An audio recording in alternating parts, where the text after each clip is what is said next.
प्रार्थना पत्रिका शनिवार 15/6/2024। हमें किसके लिए आभारी होना चाहिए?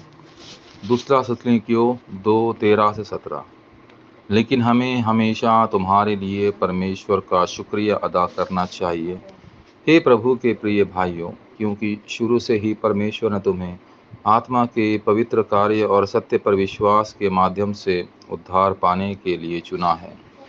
यदि आपके पास चिंताएं और सीमाएं हैं, तो आपको उन्हें हल करना चाहिए और आगे बढ़ना चाहिए। सुसमाचार रखने वाले कुछ लोग दुनिया को कैसे बचा सकते हैं?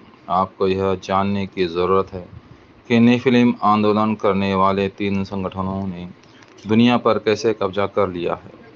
क्योंकि आप स्वर्ग के व्यक्ति हैं, सिंहासन आपकी पृष्ठभूमि है और आपको सिंहासन की शक्ति के साथ जीना चाहिए। यही इकट्ठा करने की पर्व का अर्थ है। यीशु ने कहा कि वह पृथ्वी के छोर तक जाने की शक्ति देगा। यूसुफ एक दास के रूप में गया और सिंहासन की शक्ति का आनंद लेते हुए प्रतीक्षा की। 3 पर्वों को मानने के लिए इजरायलियों ने तंबू बनाए, लेकिन वे महत्वपूर्ण सामग्री को पकड़ नहीं पाए। इसमें फसह शामिल था, जो मसीह के माध्यम से उद्धार था, पेंतकुस्त जो पवित्र आत्मा की शक्ति थी, और इकट्ठा करने का पर्व जो भविष्य की गारंटी थी।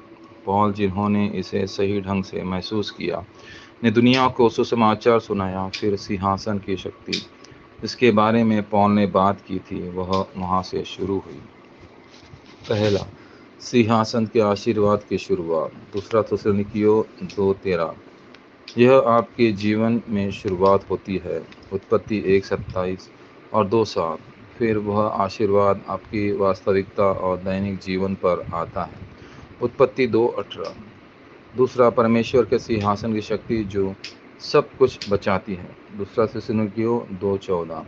आपको सिंहासन के बारजतीन को रखना चाहिए और अपने भीतर यात्रा करनी चाहिए, प्रार्थना करनी चाहिए और सिंहासन के मार्गदर्शकों का पालन करना चाहिए।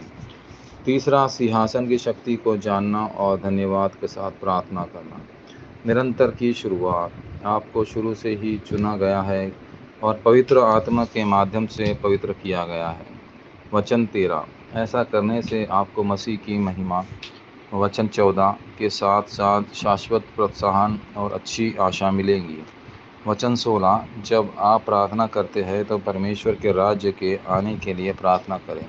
मत्ती 6:10। और प्रचार करें कि उसका राज्य आ गया है। मत्ती 10:7। जब परमेश्वर का राज्य स्थापित होता है तो आप अपने परिवार को बचा सकते हैं। मत्ती 12:28। और उसके राज्य और धार्मिकता के लिए प्रार्थना कर सकते हैं। मत्ती 6:33। परमेश्वर के राज्य से संबंधित कार्य के बारे में, जिसके बारे में यीशु ने 40 दिनों तक बात की थी। प्रेरितों 1:3। पौलुस ने 3 महीने तक आराधनालय के पूर्व में समझाया। प्रेरितों 19:8। परमेश्वर अपनी आत्मा के माध्यम से आपके काम करता है और आपको सिंहासन की आशीर्वाद से बचाता है। यदि आप इसका आनंद लेते रहे और प्रार्थना करते रहे तो आपके अध्ययन और व्यवसाय में अभूतपूर्व और कभी न दोहराए जाने वाले उत्तर आएंगे। जब इस वाचा का आनंद लिया गया तो प्रभु ने स्वर्गदूतों ने मूसा की मदद की। निर्गमन 14:19। हिजकिय्याह 2 राजा 19:35। 3 दोस्तों दानियल 3:8-25 और दानियल 6:24। यहाँ तक कि जब यीशु स्वर्ग में चढ़े, प्रेरित 1:11। और जब पतरस और पौलुस, प्रेरितों 1:12-1:25, संकट में थे, तब भी स्वर्गदूतों ने मदद की। प्रेरितों 27:23-24। वाचा प्रार्थना। प्रिय परमेश्वर, पृष्ठभूमि के माध्यम से काम करने के लिए धन्यवाद, ताकि मुझे चिंता न करनी पड़ी।